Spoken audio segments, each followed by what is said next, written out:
Hello guys, turuan ko kayo kung paano mag-welding. Are, may bago na naman akong gagawin. Isang bagay. Are, galvanize yan guys. So, kailangan nating weldingin kasi gagamitin bukas. Yan ang bagay namin. Lalagyan ng itlog. Yun o, natangtang. So, ang gagawin natin una guys, kailangan nating grinderin yan. Lalagyan natin ng kanal. Kasi kung hindi nyo gagrinderin yan, hindi yan kakapit kasi galvanize yan guys. So, kailangan nating gagrinderin. Saka mahirap guys pag mag-welding kayo kung galvanize kasi parang umaano, parang pumuputok, pang matatalsikan kayo ng slag.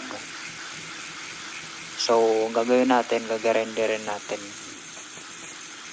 saka lalagyan ng kanal para kakapitan ng welding, para walang back job.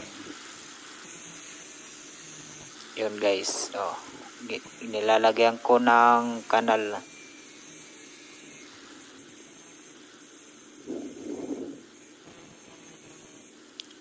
Kailangan guys madami kayong experience, hindi lang sa electrical, marunong din kayo mag-welding.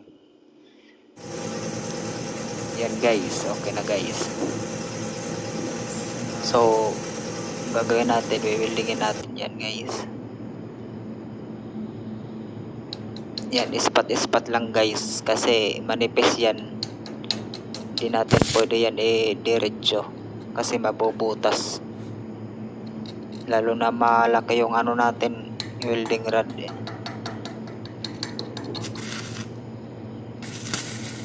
Kailangan natin muna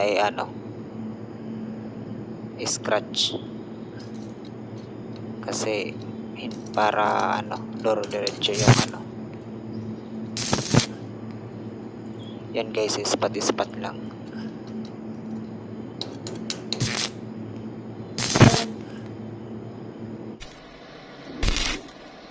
Yan guys,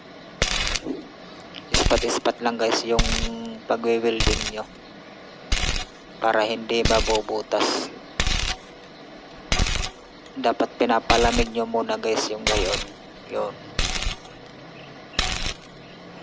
hindi nyo pwede ibabad kasi pag ibabad nyo guys, ay tsak, butas yan. Mas lalong mahihirapan kayo, lalo na sa mga baguhang welder diyan. Kailangan pinapalamig nyo muna bago ispat ulit. Yun, parang gayon.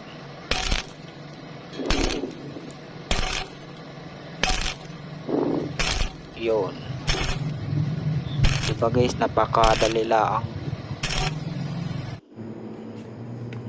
Yun guys, tapos ko na din i-grinder. Kinat ko lang guys kasi ahaba ang video natin. Yun, yan guys, diba malinis guys. Saka lagyan natin ng pintura. Yan guys, napakadali lang mag-welding. Okay na ulit.